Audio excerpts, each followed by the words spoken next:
नमस्कार, स्वागत है आपका संसद टीवी पर। मैं हूं मनोज वर्मा और आप देख रहे हैं हमारा खास कार्यक्रम मुद्दा आपका। आज हम बात करेंगे G20 देशों के शिखर सम्मेलन की और शिक्षा और शोध की।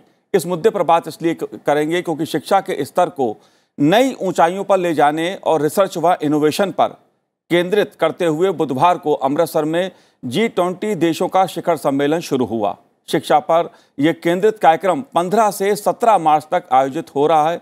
इसमें G20 देशों के 28 सदस्य देशों के 55 से ज़्यादा प्रतिनिधि शामिल हो रहे हैं। इस आयोजन का मुख्य उद्देश्य भविष्य के संदर्भ में शिक्षा से क्षमता निर्माण, आजीवन सीखने को बढ़ावा देना और समृद्ध सहयोग एवं साझेदारी के माध्यम से अनुसंधान को मजबूत करना एवं नवाचार को बढ़ावा देना है। G20 देशों के लिए शिक्षा और शोध का मुद्दा क्यों महत्वपूर्ण है?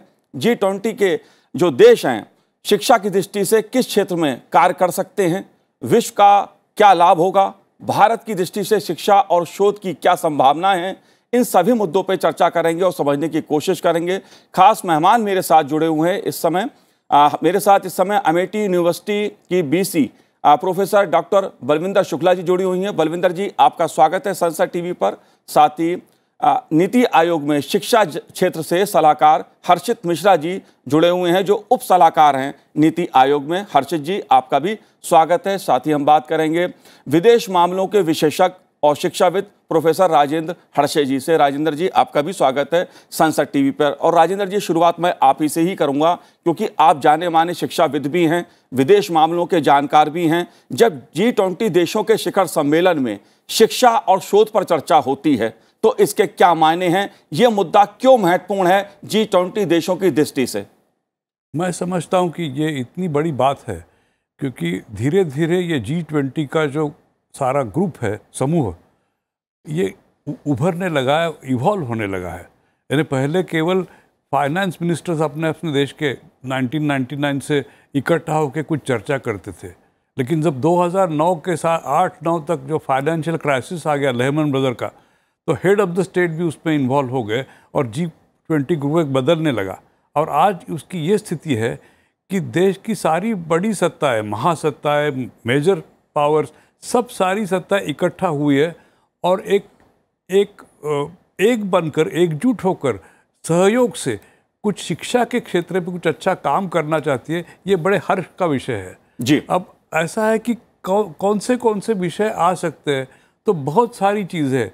ऐसा नहीं है कि इसमें कोई वन वे ट्रैफिक होगा, यानी अमेरिका, यूरोप के देश सिर्फ औरों को देते रहेंगे।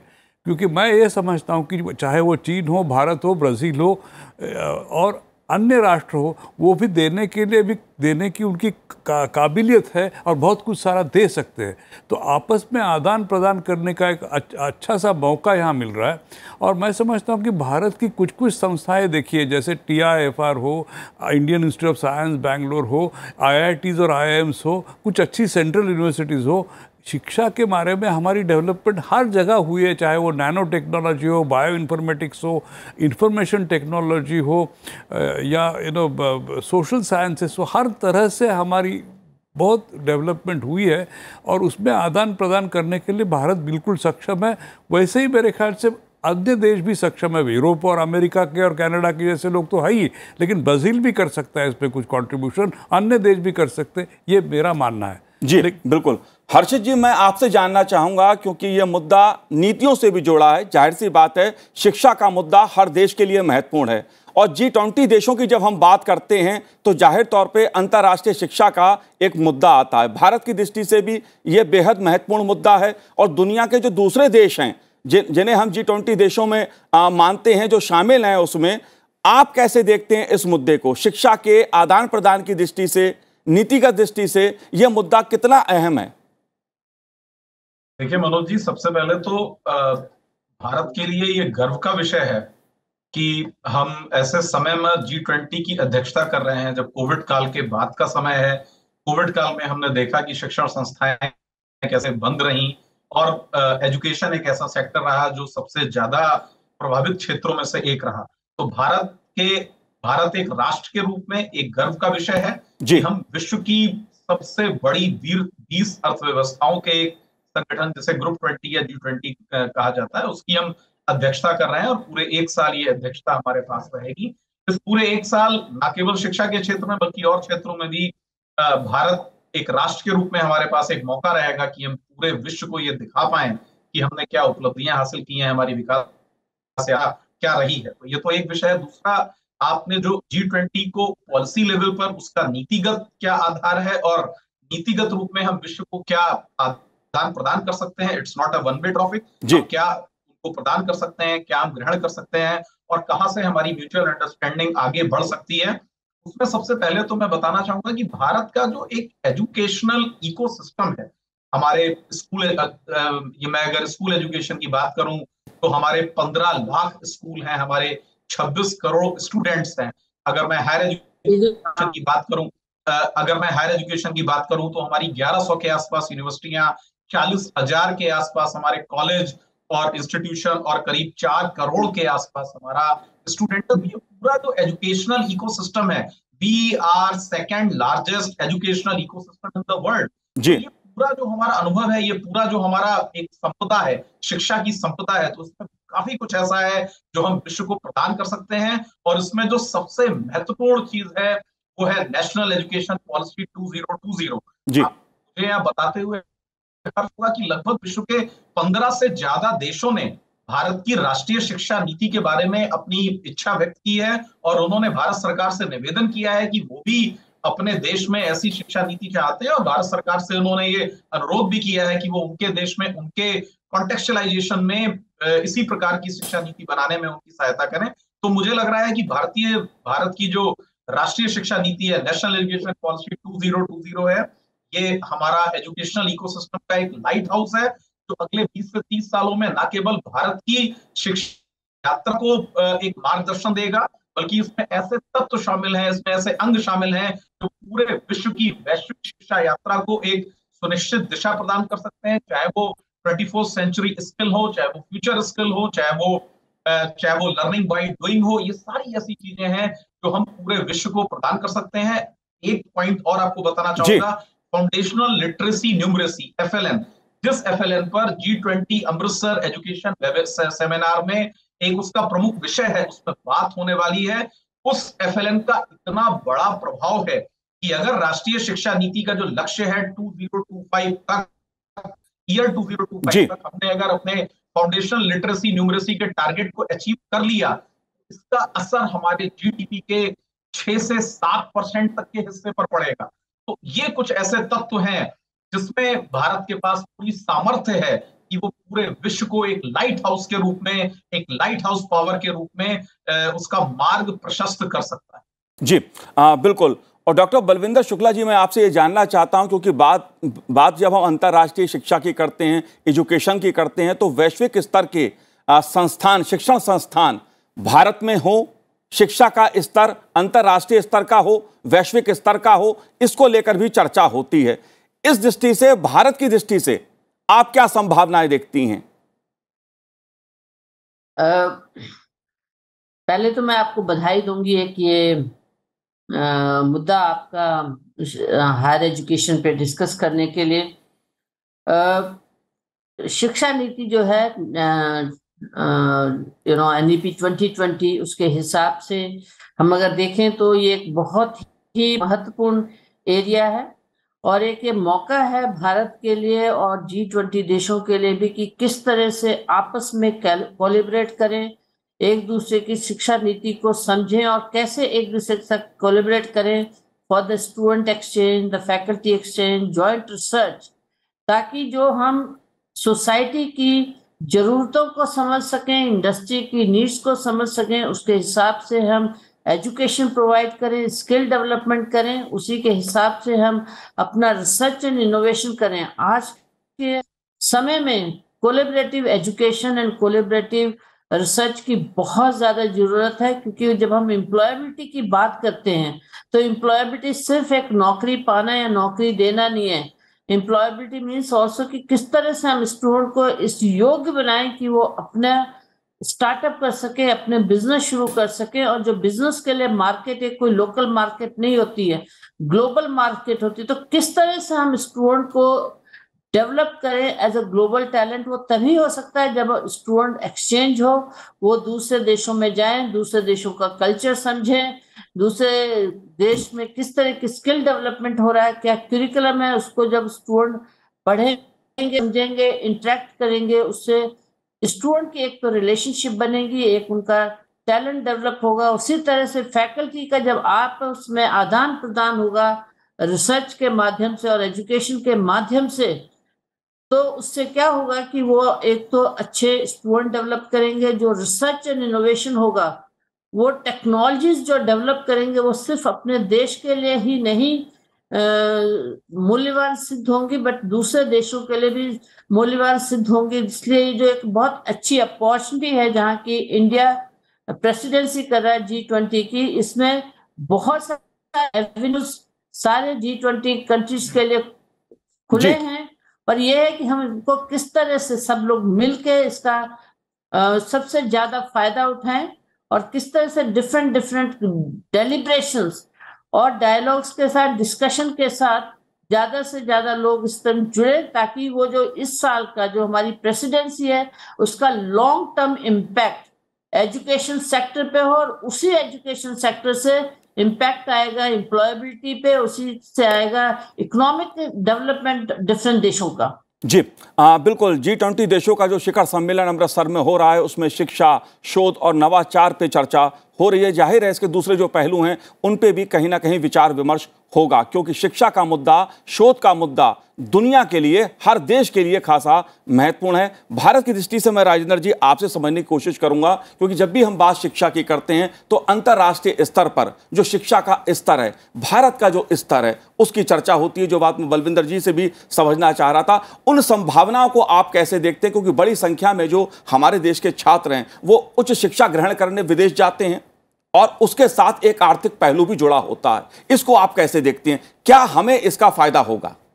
हमें इसका ज़रूर फ़ायदा होगा। मैं खुद विदेश में पढ़ा हूँ, मैंने पेरिस में अध्ययन किया है, मैंने न्यूयॉर्क में अध्ययन किया है, और मैं समझता हूँ कि भारतीय विद्यार्थी जब वहाँ जाते हैं तो बहुत अच्छा परफॉर्म करते हैं। किसी विद्यार्थियों से वो कम नहीं होते, बल्कि थोड़े से ज़्यादा ही होते हैं, और उनका परफॉर्मेंस कभी कभी एक्स्ट्रा ऑर्डिनरी भी होता है। तो जैसी अपॉर्चुनिटीज़ मिलती है, मौके मिलते हैं, तो भारत के विद्यार्थी बहुत अच्छा काम करते हैं, क्योंकि यहाँ जो बेसिक शिक्षा दी जाती है वो फाउंडेशन बड़े अच्छे होते, चाहे वो गणित में हो, अंग्रेजी में हो, या चाहे वो दर्शन में हो या सोशल साइंसेस में हो। लेकिन उसके बावजूद एक दो चार बातें मैं कहना चाहूँगा। एक तो ये महत्वपूर्ण बात हमें जाननी पड़ेगी कि G20 के भी अपने कुछ उद्देश्य है जिसके साथ G20 काम करेगा, और भारत एक प्रेसिडेंट के हैसियत से उसको गाइड करेगा। तो उसका महत्वपूर्ण एक उद्देश्य है कि क्लाइमेट चेंज के प्रति ध्यान देना, एनवायरमेंटल डिग्रेडेशन के प्रति ध्यान देना, और सबसे इम्पॉर्टेंट बात सस्टेनेबल डेवलपमेंट का जो यूनाइटेड नेशंस का प्रोग्राम है उसके प्रति भी ध्यान देना। तो रिसर्च और टीचिंग, इन सारे गोल्स के साथ साथ हमें करना पड़ेगा, और आपस में एक दूसरे से कैसे मेल जोल रखेंगे, एक दूसरी की संस्थाओं के साथ कैसे कोलैबोरेट करेंगे, ये और एक मुद्दा। एक उदाहरण के तौर पे मैं आपको एक कहना चाहूँगा कि मैं जब यूनिवर्सिटी ऑफ हैदराबाद में प्रोफेसर था तो हमने स्टडी इंडिया प्रोग्राम चलाया था, और वो इतना पॉपुलर हुआ कि चाहे वो इतिहास में हो, फॉरेन पॉलिसी में हो, दर्शन में हो, भारत के बाहर से अमेरिका, कनाडा, यूरोप से कितने सारे छात्र वहाँ आते थे, और आजकल वो सबसे बड़ा एक इम्पॉर्टेंट प्रोग्राम हो गया जो रेवेन्यू भी जनरेट करता है और बहुत ज्ञान का आदान प्रदान भी होता है। तो इस तरह के अनेक प्रोग्राम इस G20 के थ्रू आ सकते हैं, और मैं समझता हूँ कि भारत को, क्योंकि वो एक बड़ा प्लूरल देश है, डाइवर्सिटी एक्सेप्ट करता है और ज्ञान में बहुत आगे की अनेक तरह से आगे, वो ये सब कोऑर्डिनेट करना भारत के लिए अच्छा होगा। भारत ब्राज़ील, साउथ अफ्रीका जैसे देशों को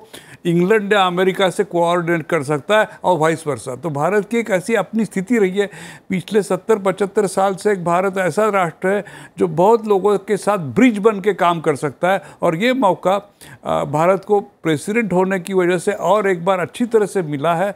और वो कैसे ये 20 लोगों के समूहों को ग्लाइड करता है, एक स्टीयर करता है उनकी सारी संशोधन की यात्रा, यानी संशोधन कहते हो क्या, रिसर्च की या टीचिंग की यात्रा, पेडागोजी की यात्रा, अनेक तरह के नए विषयों की यात्रा, किस तरह से उसको स्टीयर करता है भारत, ये हमारे नेतृत्व पर निर्भर है। और उसको मैं समझता हूँ कि बहुत सक्षम सपोर्ट इस सरकार द्वारा मिलना चाहिए, मिलेगा भी। और शिक्षा नीति उससे और सुधरेगी, कुछ नई बातें आएगी। और पहली जो कुछ बात कही कि न्यू एजुकेशन पॉलिसी बहुत अच्छी बनाई गई है और उसको और पक्की और भक्कम करने के लिए, उसका हमें फ़ायदा मजबूत करने के लिए इसकी वजह से मिलेगा, ये मेरी आशा है। जी बिल्कुल जाहिर सी बात है, G20 देशों का जो शिखर सम्मेलन हो रहा है और G20 में जो देश शामिल हैं वो आर्थिक दृष्टि से, टेक्नोलॉजी की दृष्टि से, शिक्षा की दृष्टि से संपन्न वाले देश माने जाते हैं। जाहिर सी बात है, कहीं ना कहीं जब ऐसे मुद्दों पर चर्चा होती है तो शिक्षा का स्तर, शिक्षा का लाभ हर देश को मिलता है, वहाँ के हर नागरिक को मिलता है। लेकिन हर्षित जी, मैं आपसे एक बात समझना चाहूँगा, ये बात ठीक है कि हमारे यहाँ से बहुत से छात्र उच्च शिक्षा के लिए विदेश जाते हैं, उसके साथ आर्थिक पहलू भी जुड़ा है। भारत सरकार ने तमाम पहल की हैं कि अंतर्राष्ट्रीय विश्वविद्यालय, अंतर्राष्ट्रीय शिक्षण संस्थान भारत में आकर शिक्षा दें और उसका लाभ देश के नागरिक को मिले, बच्चों को मिले।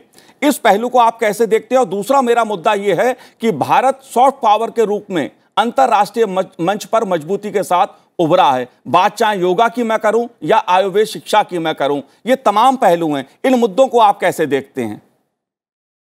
जी, तो पहले आपका जो पहला वाला आपका प्रश्न है, एस्टेब्लिशमेंट ऑफ, आप कह रहे हैं establishment of foreign university campuses in the country, कि जो यहाँ पर जो विदेशी यूनिवर्सिटियां हैं उनके लिए अनुमति प्रदान की जाए। तो फिर मैं वहीं पर आता हूँ, जो हमारा एजुकेशन सेक्टर का एक बाइबल बन गया है, national education policy. National education policy ने इस बात का प्रावधान किया है कि भारत में इंटरनेशनल यूनिवर्सिटीज के कैंपस को ओपन किया जा सकता है। इंटरनेशनल इंस्टीट्यूशन के साथ इंडियन इंस्टीट्यूशन का एक्सचेंज प्रोग्राम, कोलैबोरेशन, कोऑर्डिनेशन की सारी चीजों की संभावना को नेशनल एजुकेशन पॉलिसी ने व्यक्त किया है।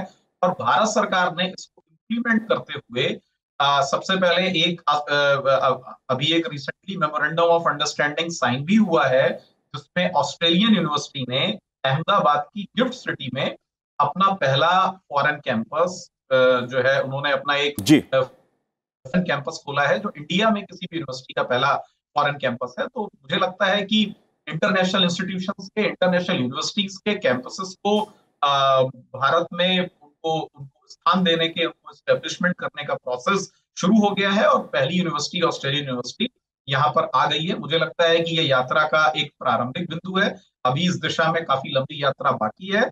और यूजीसी इस पूरे जो एक विषय है, establishment of international institution in the country, इस पर यूनिवर्सिटी ग्रांट कमीशन एक फ्रेम का निर्माण कर रहा है। जैसे ही वो फ्रेमवर्क का निर्माण हो जाएगा, मुझे लगता है इस दिशा में जो अपेक्षित विकास है, अपेक्षित वृद्धि है, वो की जाएगी। आपका दूसरा जो प्रश्न है, सॉफ्ट पावर, हम एक उभरती हुई, हमारी कई सारी ऐसी चीजें हैं, इंडियन नॉलेज सिस्टम में कई सारे चीजें हैं जो हम एक उभरती हुई सॉफ्ट पावर है। चाहे हमारा योगा हो, जो अब एक अंतरराष्ट्रीय एक विषय बन गया है और विश्व के लगभग सारे देशों को योग क्रियाएं हैं, उसको उनके द्वारा एडॉप्ट किया जा रहा है। अंतरराष्ट्रीय योग दिवस को यूनाइटेड नेशंस के द्वारा डिक्लेयर किया गया है। तो भारत कहीं ना कहीं एक सॉफ्ट पावर के क्षेत्र में, कल्चर के क्षेत्र में, संस्कृति के क्षेत्र में, शिक्षा के क्षेत्र में विश्व के प्रमुखता से उभरते हुए देशों में से एक है। और मुझे लग रहा है शिक्षा एक ऐसा क्षेत्र है जहां पर इन चीजों को, जो हमारा इंडियन नॉलेज सिस्टम है, जो हमारे सत्य के सिद्धांत हैं, जो हमारे अहिंसा के सिद्धांत हैं, जो हमारे नैतिकता के सिद्धांत हैं, जो हमारे वेद हैं, हमारे उपनिषद हैं, हमारा पूरा एक इंडियन नॉलेज सिस्टम, IKS जिसे हम बोलते हैं, और जिसके बारे में भी नेशनल एजुकेशन पॉलिसी ने अपने रिकमेंडेशन में कहा है कि we need to inculcate Indian knowledge system at every level of education, whether it is school education or higher education। तो मुझे लगता है कि सॉफ्ट पावर को लेकर के, सॉफ्ट पावर के रूप में अपने विश्व में अग्रणी स्थान को सुनिश्चित करने के लिए भारत सरकार के द्वारा, नेशनल एजुकेशन पॉलिसी के द्वारा एक पहल की गई है और भारत सरकार इसके क्रियान्वयन को लेकर के भी पूरी तरह जागरूक है। और मुझे लगता है कि आगे आने बारे में भारत ने सॉफ्ट पावर के क्षेत्र में काफी कुछ अचीव कर लिया है, और आगे आने वाले समय में न केवल योगा बल्कि और भी ऐसे ऐसे क्षेत्र होंगे जहां पर भारत विश्व की एक अग्रणी सॉफ्ट पावर के रूप में अपने स्थान को सुनिश्चित करेगा। जी बलविंदर जी, ऐसे कौन कौन से क्षेत्र हैं शिक्षा की दृष्टि से या अनुसंधान की दृष्टि से या दूसरे पहलुओं की मैं बात करूं कि G20 देशों के बीच उसको लेकर कार्य किया जा सकता है, काम हो सकता है उन मुद्दों पर, ऐसे 4 क्षेत्र आप कौन से महत्वपूर्ण मानती हैं? देखिए, शिक्षा के क्षेत्र से जो हम देखते हैं कि जिसमें बहुत आसानी से काम हो सकता है, एक तो जो है कि हम जो जॉइंट डिग्री या ट्रेनिंग प्रोग्राम या ड्यूअल डिग्री उसके माध्यम से हम वो एक प्रोग्राम शुरू कर सकते हैं, कोलैबोरेटिव एजुकेशन जो हम कहते हैं, डिफरेंट यूनिवर्सिटी के बीच में, जहाँ पे कि फैकल्टी दोनों यूनिवर्सिटीज की या मल्टीपल यूनिवर्सिटीज की काम कर सकते हैं। इवन हम मल्टीपल कॉन्टिनेंट और मल्टीपल कंट्रीज का देने के लिए भी स्टूडेंट्स को भेज। जी जी बिल्कुल। आप कैसे देखते हैं इस मुद्दे को? बहुत बड़ा मुद्दा है ये। बहुत बड़ा मुद्दा है। देखिए, ऐसा है कि इसके लिए अनेक विषयों पर चर्चा पहले करनी पड़ेगी और देखना पड़ेगा कि कैसे इंटरडिपेंडेंस डेवलप होता है, यानी किस एरिया में भारत स्ट्रांग है, किस एरिया में यूके स्ट्रांग है, इस पर चर्चा करनी पड़ेगी, तो नए विषय अपने आप उभर आएंगे। लेकिन जहाँ तक मेरा सवाल है, मैंने पहले भी कहा था कि नैनो टेक्नोलॉजी एक बहुत बड़ा प्रीमियर साइंस है, वहाँ तो कोऑपरेशन करना सबको ज़रूरी है। उसी तरह से मैं समझता हूँ कि बायोटेक्नोलॉजी, क्योंकि हम एनवायरनमेंट प्रोटेक्ट करना चाहते हैं, तो वहाँ भी बहुत सारा कोऑपरेशन हो सकता है। जहाँ तक इंफॉर्मेशन कम्युनिकेशन टेक्नोलॉजी है, वहाँ भी कोऑपरेशन बहुत हो सकता है। और जो बात पहले कही गई कि भारत की पुरानी परंपरा, इसकी नैतिकता, भारत की नॉलेज सिस्टम जो वेरिड है, उस पर भी कुछ आदान प्रदान लोगों में हो सकता है। जी, हमें भी उनसे बहुत कुछ सीखने की जरूरत है। एक और महत्वपूर्ण मुद्दा है जिसमें मैं आपसे चर्चा करूंगा, लेकिन जहां तक G20 देशों के बीच 4 प्रमुख जो क्षेत्र हैं जिन पर काम किया जा सकता है, प्राथमिकता के आधार पर, वो आजीवन सीखने को बढ़ावा देना और समृद्ध सहयोग साझेदारी के माध्यम से अनुसंधान को मजबूत करना और नवाचार को बढ़ावा देना। ये 4 क्षेत्र शिक्षा के ऐसे हैं जिसपे G20 देश मिलकर काम कर सकते हैं। लेकिन एक बड़ा मुद्दा राजेंद्र जी आता है शिक्षा संबंधी वीजा का, क्योंकि जो बच्चे हैं, जो छात्र हैं, जो इन देशों में आते जाते हैं उच्च शिक्षा के लिए, एजुकेशन वीजा को लेकर कई बार सवाल खड़े होते हैं। इस पहलू को आप कैसे देखते हैं? देखिए, ऐसा है कि ये तो वहाँ के जो होस्ट कंट्रीज है उनके पॉलिसीज से संबंधित है, बात सारी है। और ज़्यादातर लोग माइग्रेंट के प्रति होस्टाइल होना शुरू हो गया, क्योंकि बहुत ज़्यादा जाते हैं। लेकिन जहाँ तक भारत का सवाल है, ज़्यादा से ज़्यादा विद्यार्थी यहाँ से कनाडा, अमेरिका, ऑस्ट्रेलिया और अन्य देशों में जाते हैं। तो इसको कहीं ना कहीं एक डिफरेंट लेवल पे, यानी प्राइम मिनिस्टरियल लेवल पे सारी चर्चा उस पर होनी पड़ेगी, जो करते थे पहले हमारे फॉरेन मिनिस्टर से लोग, और तभी वो सुलझ सकता है। जी बिल्कुल। ये मुद्दा जो है, जो G20 देशों का शिक्षा को लेकर मुद्दा है, उसमें शिक्षा वीजा का मुद्दा भी खासा महत्वपूर्ण माना जाता है। बलविंदर जी, आप कुछ कह रही थी, अपनी बात पूरी कर लीजिए।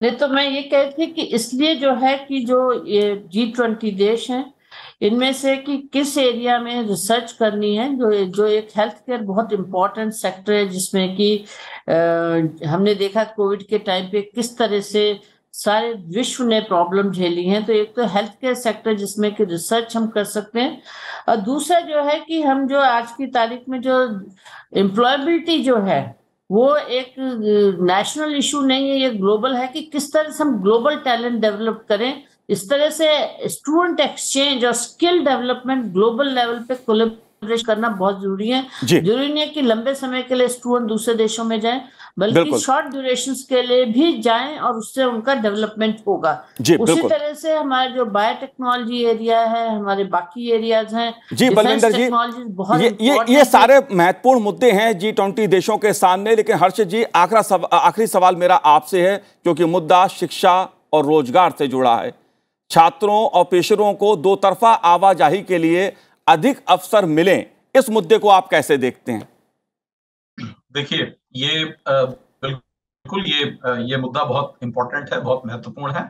और चूंकि अब भारतीय छात्र जो विश्व की प्रमुख यूनिवर्सिटीज हैं उनमें भारतीय छात्रों की संख्या हर वर्ष में लगातार बढ़ती चली आ रही है। हमारे लगभग 10 लाख के आसपास छात्र विदेशी संस्थानों में कार्यरत हैं। तो ये मुद्दा जो स्टूडेंट वीजा का मुद्दा है, ये सीधा सीधा हमसे जुड़ा हुआ मुद्दा है, हमारे छात्रों के भविष्य से जुड़ा हुआ मुद्दा है और उनके आगे के कैरियर से जुड़ा हुआ मुद्दा है। उसके अलावा ये मुद्दा एक ऐसा मुद्दा है जो पूरे पूरे विश्व की मानवता से जुड़ा हुआ भी मुद्दा है, क्योंकि भारतीय छात्रों ने न केवल भारत को बल्कि पूरे विश्व को काफी कुछ दिया है। और मुझे इसको कोट करने की आवश्यकता नहीं है कि जितनी भी बड़ी बड़ी कंपनियां हैं, आज उनके सारे ऊपर के जो उनके सीईओ हों, उनके चेयरमैन हों, वो ज्यादातर भारतीय छात्र हैं। तो मुझे लगता है G20 एक ऐसा मंच है, ये एक ऐसा मंच है, ये एक ऐसा वैश्विक मंच है जहां पर इन मुद्दों को राष्ट्रों के शीर्ष नेतृत्व के द्वारा बहुत कायदे से इसका समाधान किया जा सकता है, इसको एमिकेबल हल किया जा सकता है। और मुझे लगता है ये कोई मतलब बहुत बड़ा उस तरह से मुद्दा नहीं है, क्योंकि देखने में आया है पिछले 4-5 वर्षों में ये देखने में आया है कि विदेशी संस्थानों में भारतीय छात्रों को लेकर के उनकी जो स्वीकार्यता है वो बढ़ी, की जो स्वीकार्यता है वो बढ़ी। और इसीलिए हम देखते हैं, हमारे पास डेटा है, हम देखते हैं कि year two year Indian student जो अब्रॉड यूनिवर्सिटीज में पढ़ने जाते हैं उनकी संख्या में लगातार वृद्धि हुई है। कोविड के समय में भी ये संख्या बढ़ती चली आ रही है। तो मुझे लग रहा है कि भारत को पूरे विश्व में एक स्वीकार्यता है कि भारत का जो उचित स्थान है वैश्विक मंच पर, अब समय आ गया है कि वो स्थान भारत को मिले, और वो स्थान मिलना शुरू हो गया है। और बाकी मैं ये कहूंगा कि G20 जैसे मंच एक अच्छा प्लेटफॉर्म प्रोवाइड कराते हैं कि अगर उसके अलावा भी कोई इश्यूज है तो उनको सर्वसम्मति के माध्यम से हल किया जाए। जाहिर सी बात है, G20 देशों का जो शिखर सम्मेलन हो रहा है उसका उद्देश्य भी यही है कि कैसे भारत सहित ये तमाम देश शिक्षा के स्तर को नई ऊंचाइयों पर मिलकर साथ काम कर एक साथ आगे बढ़कर रिसर्च व इनोवेशन में काम करते हुए नई ऊंचाइयों पर ले जाएं। आप तीनों ने इस कार्यक्रम में भाग लिया, संसद टीवी से बात की, बहुत बहुत शुक्रिया हमसे बात करने के लिए। तो आज इस कार्यक्रम में इतना ही, मुझे दीजिए आज्ञा, नमस्कार।